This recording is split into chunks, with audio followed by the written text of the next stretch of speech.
స్టేట్కి మనం రీచ్ అవ్వాలి ultimate. So that is the major thing that is present.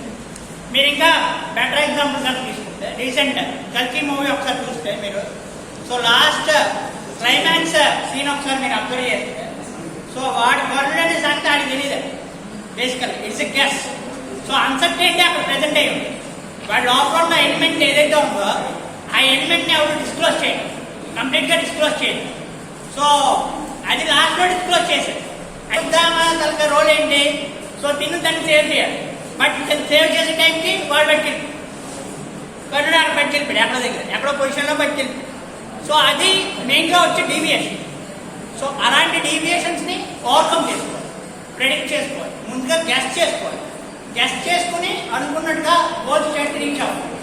So this is the major challenging task as for us అన్సర్టెనిటీస్.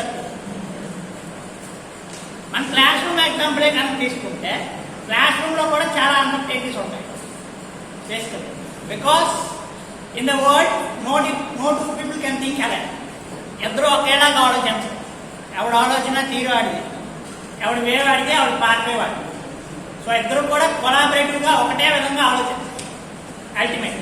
So there will be some uncertainty. And what we need to do, uncertainties మనలో present అయి ఉంటే మనం ఒకటొక స్టేజ్లో correct చేస్తాం.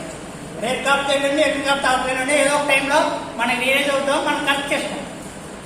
But is not in the case of machine. Machine వరకు వచ్చేసరికి it is train.